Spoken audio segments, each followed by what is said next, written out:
I'm my active member. I don't know when the appointments come up, so I don't know. Council had a number of appointments brought to us, I think, in February based on expiration, so I don't recall who or how many, but it seemed like it was a majority of members, and I'm confused how they can continue to operate. But maybe I misunderstand how they calculate a quorum, or I'm admitting I don't know, and I'm just curious how they continue to operate.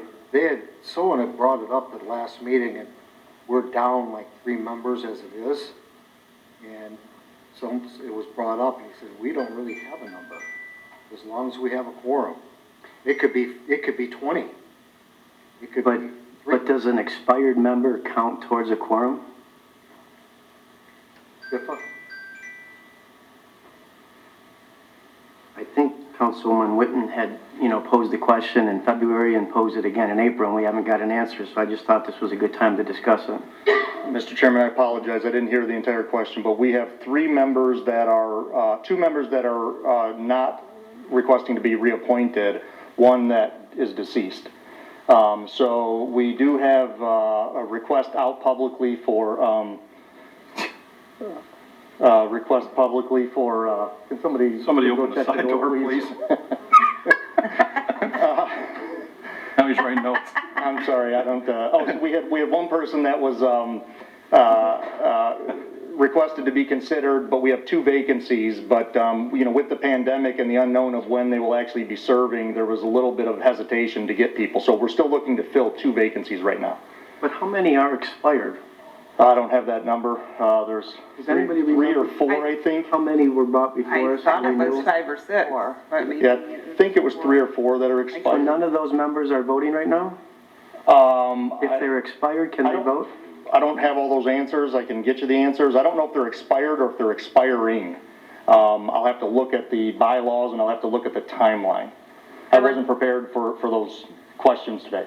It seemed like the bylaws say you can act for 30 days after your term expires, and then you'd be done. And if 2 or 3 is a quorum, I'm okay with that. I just don't understand how an expiring member can vote, if they can vote. I don't see that we have their votes attached to these agenda items, so maybe it's just 1 or 2 people approving these, I don't know. Through the chair, according to my email, there were 7 that expired 2/6 of 21.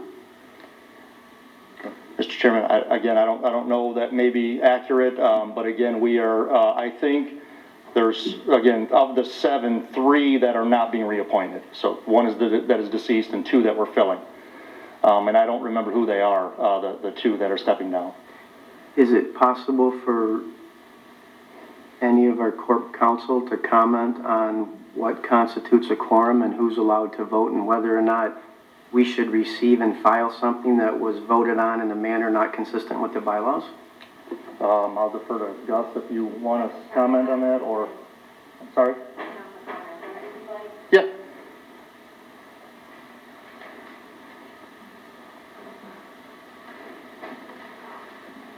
Through the chair to Councilman Bzura.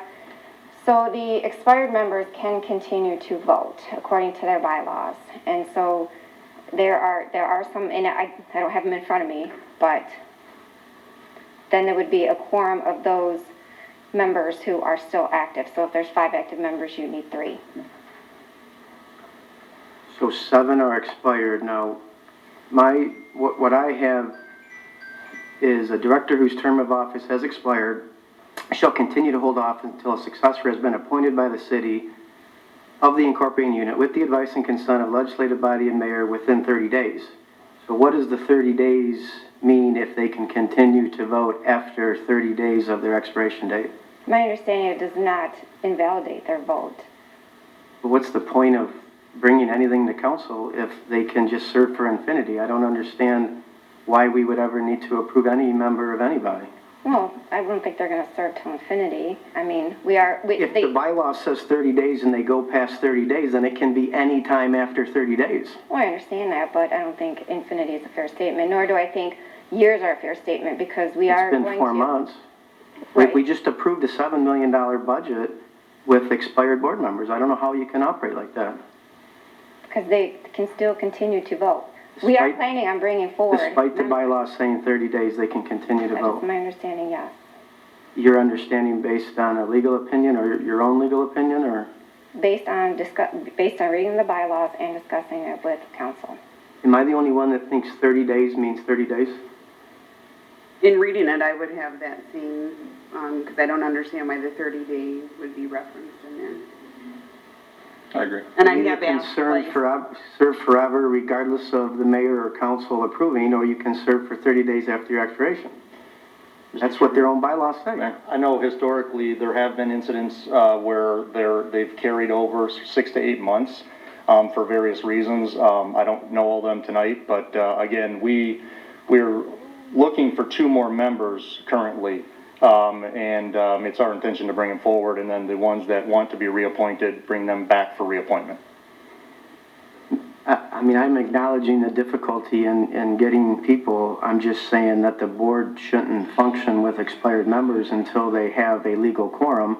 And if that means canceling meetings or certain members not voting, I think that's the appropriate thing to do. I'm not questioning the intent of eventually getting to what the bylaws require, but until then, I don't see how the board can continue to operate.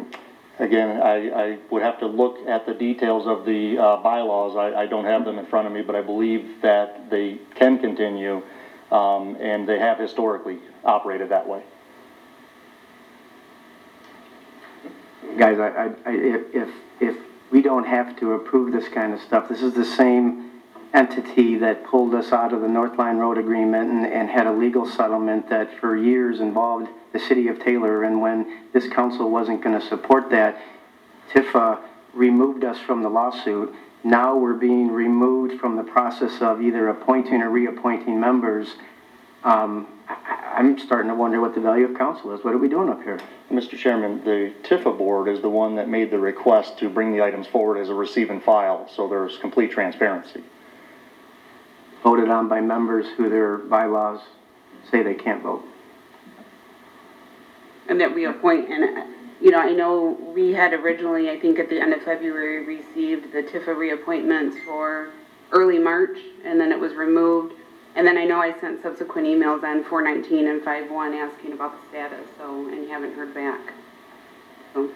Again, we have 2 vacancies. If anybody knows anybody, we're looking to fill them, but it is right now difficult to get people interested. It's probably a little less difficult as we're kind of coming out of the pandemic, but if you know anybody, please have them submit a letter of interest. Okay.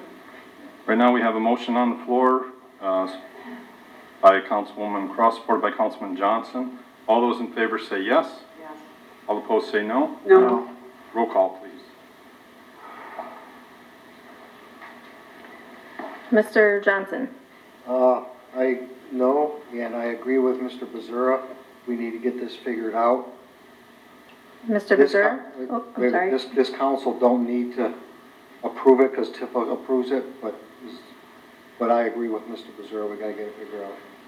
Mr. Bzura? No. Mrs. Pats? No. Mrs. Winton? No. Ms. Croft? Yes. Mr. Woolley? No. Motion fails. Item 6.6 is a motion to receive and file the TIFA approval of Hydrovac Potholing Services, preferred vendor from Badger Daylighting to determine exact depth and location of Panhandle Pipeline pressured gas mains along Rach Road for an amount of $4,162.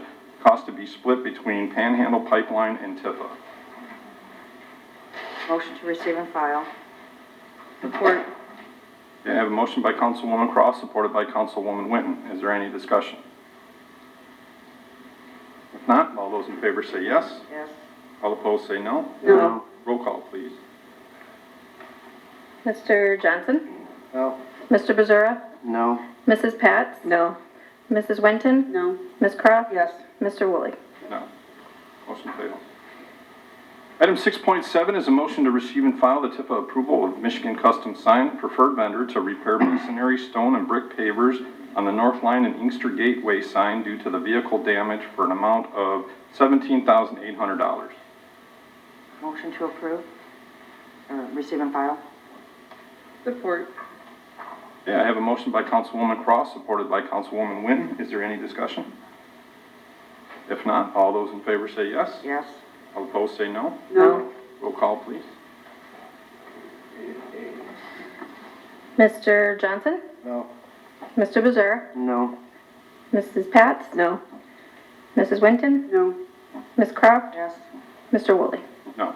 Motion failed. Item 6.8 is a motion to approve Hennessy Engineers, Inc. to prepare boundary survey on parcel number as read for an amount of $2,950, and this is funded through the general fund, general admin account. Make a motion? Support. I have a motion by Councilman Johnson, supported by Councilwoman Winton. Is there any discussion? If not, all those in favor say yes. Yes. All opposed say no. Motion carries. 6.9 is a motion to approve Douglas Food Stores, Inc. low bid for replacement ice machine at Taylor Meadows for an amount of $4,463, and this is funded through Golf Fund Taylor Meadows. Motion. Support. Okay, I have a motion by Councilwoman Croft, supported by Councilman Bzura. Is there any discussion? If not, all those in favor say yes. Yes. All opposed say no. Motion carries.